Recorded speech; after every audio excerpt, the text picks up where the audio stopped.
sikap kita sebagai seorang muslim tentang keadaan saudara-saudara kita di Palestina? Antum mau ikut saya tanggal 28?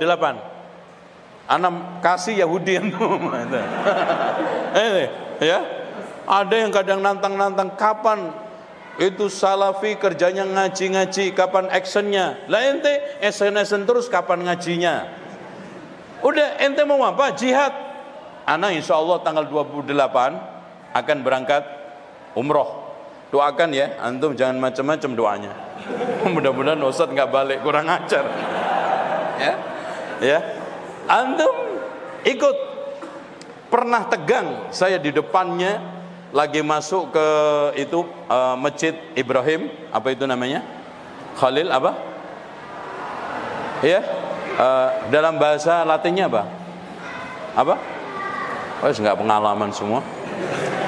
Itu di depan saya anak pelajar SMA ditembak langsung, Pak. Astagfirullah. Aduh.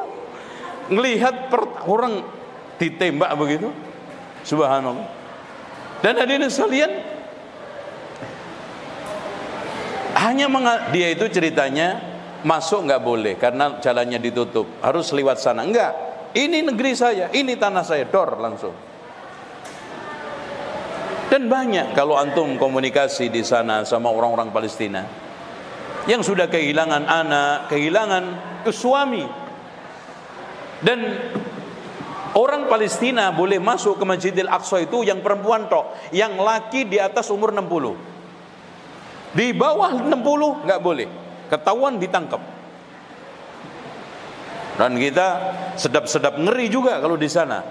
Yang lebih tegang lagi, pernah kita bersama pengadiman seluruh keluarga itu sedang Hamas itu kirim-kiriman roket. Subhanallah, ini kalau pas ke hotel mantap ini, teng gitu kan gitu. Tapi alhamdulillah selamat. Intinya gini, Pak, masalah Palestina itu tidak bisa diselesaikan oleh Oki. Apalagi antum tanya sama saya, antum ini nganggep anak saya kayak apa sih? Makanya hal-hal begini tolonglah antum, Mas, sekelas Oki, ulama kumpul, penguasa, presiden, penguasa, pemimpin seluruh negara Arab kumpul, nggak bisa berbuat apa-apa di depan Palestina. Apalagi saya, politikus enggak, diplomat enggak, dubes enggak. Jawaban saya ya normatif. Kalau antum nggak setuju, ya udah ikut anak kirim sana, ya. Antum doakan, kasih sumbangan kalau punya duit, dan antum berikan apresiasi kalau antum sebagai penguasa lewat lobby-lobby diplomatik dan hubungan bilateral dan internasional. Itu caranya. Dan Masya Allah, Pak, wajar ya, saya mendapati orang Palestina itu wajar, karena puluhan tahun dia dijajah, ngaji nggak pernah, taklim nggak pernah. Jadi anak-anak remajanya itu kerjanya ngemis. Mereka itu rata-rata bisa kerja untuk menjadi cleaning service, itu sudah paling mewah, Pak. Jadi orang Palestina paling hebat, paling mewah itu kerja jadi cleaning service sama penunggu toko. Dan rata-ratanya cuman kerja harian, opah. Itu.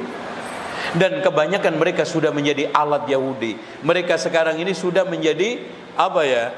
Buruh, pembantu, dan menjadi bagian daripada alat Yahudi. Bahkan lebih membela Yahudi daripada Palestina kebanyakan sekarang.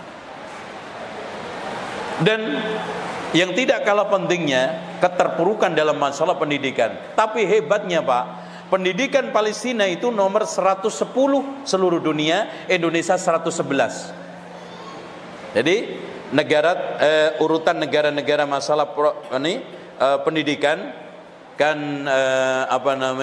Korea nomor sekian, New Zealand nomor sekian, ini nomor sekian, Singapura nomor 23, Malaysia nomor 66, Palestina nomor 110, Indonesia 111. Kompetitor utama Indonesia Timur Timur. Nah, itu kompetitor utama. Jadi kita tenang aja, saingan kita Timur Timur. Tenang aja ya. Itu. Sekolah hilang pun nggak ada masalah di Indonesia itu. Allahu Akbar. Jadi intinya gini Pak, ana sedikit mau nggak saya ceritain Yerusalem? Mau ya? Mau pulang atau enggak? Tar dulu. Yerusalem itu di dalam bahasa Ibraninya Urshalim. Dalam bahasa Latinnya Yerusalem. Dalam bahasa Arabnya apa? Al-Qudsu. Tolong jangan makanya Sunan Kudus terinspirasi sehingga daerahnya dinamakan daerah Al-Quds. Makanya tidak ada daerah di Jawa namanya bahasa Arab kecuali Kudus. Nah, Kudus itu dari kalimat Al-Qudsu. Makanya di dalam pintu Masjid Kudus, hadzal Masjidul Aqsa. Masya Allah. Banahu, ini Ja'far As-Sadiq. Ya, ini adalah Masjidil Aqsa yang dibangun oleh Ja'far As-Sadiq, Sunan Kudus yang ada di daerah Al-Qudsu, yaitu daerah Demak. Demak pun bahasa Arab dari kalimat ad-dima, ad-dama, yaitu jarang air. Makanya ad-dama, Demak. Ini cok gali cok digali-gali cocok kan gitu ya. Ini godak-gadik gatok. Ya dipercaya boleh, enggak ya sudah. Oke. Nah, yang ini yang benar. Hadirin sekalian, kenapa Yahudi sangat emosional dan sangat terinspirasi untuk merebut Yerusalem? Karena tujuan mereka menjajah Palestina utamanya itu memang rebut Yerusalem. Kenapa Yerusalem? Disitulah tempat suci yang diyakini ada surga dan neraka, pintunya di situ. Makanya ada lembah Jahanam, ada tempat Siratal Mustaqim, itu diyakini antara Gunung Zaitun dengan Masjidil Aqsa. Itu nanti Siratal Mustaqim itu di situ. Nah, nerakanya di situ kata orang Yahudi. Nah, yang tidak kalah menariknya, disitulah tempat seluruh ibadah dan juga ma'bad, tempat ibadah yang kuno. Gereja tua di situ, gereja apa saja, termasuk tempat lahirnya siapa? Isa diyakini. Terus kemudian di situ Haikal Sulaiman menurut versinya orang Yahudi, padahal tidak pernah ada. Dan yang tidak kalah pentingnya hadirin sekalian, disitulah tempat kota suci tiga agama. Yahudi juga meyakini, Nasrani juga meyakini, Islam juga meyakini. Bahkan Yahudi meyakini juga di sebagian ortodoknya tidak boleh melakukan peperangan di Yerusalem dalam kondisi apapun.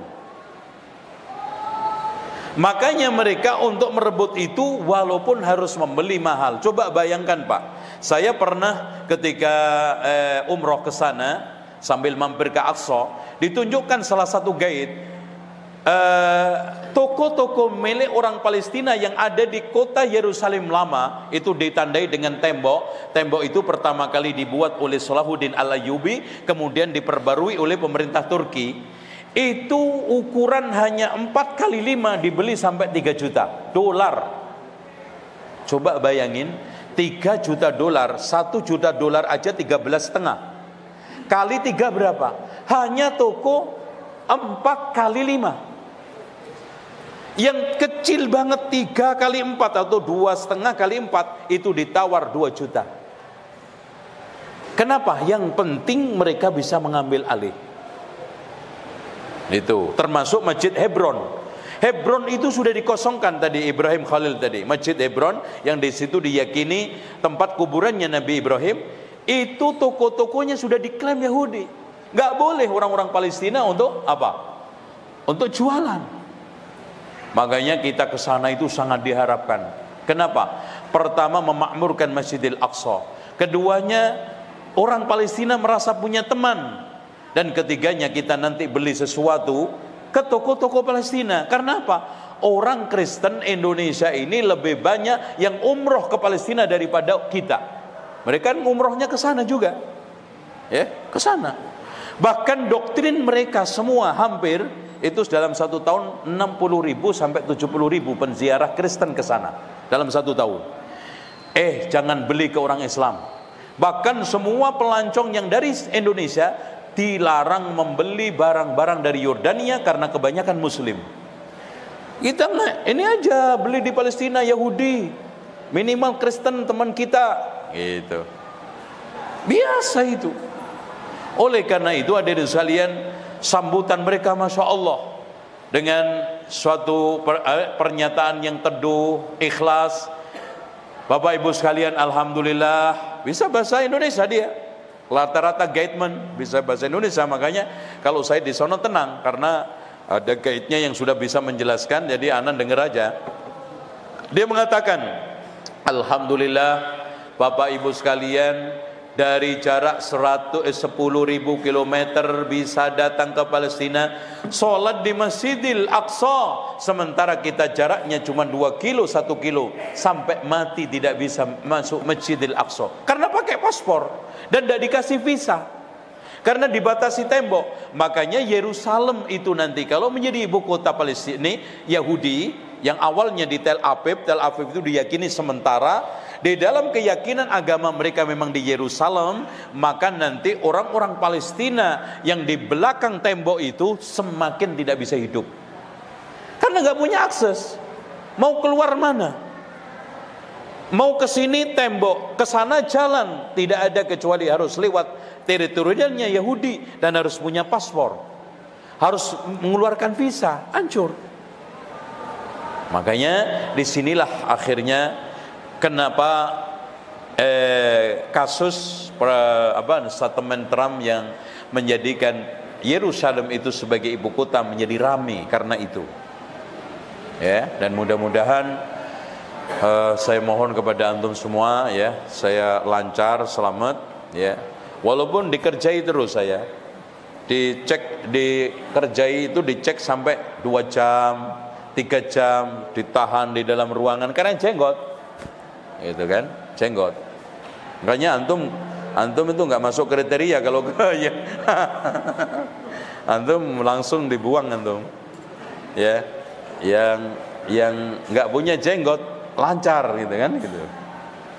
Makanya subhanallah, ini ujian dan memang dibikin seperti itu supaya kita tidak mau, enggan, nggak enak, akhirnya daripada ribet akhirnya mau masuk ke Palestina.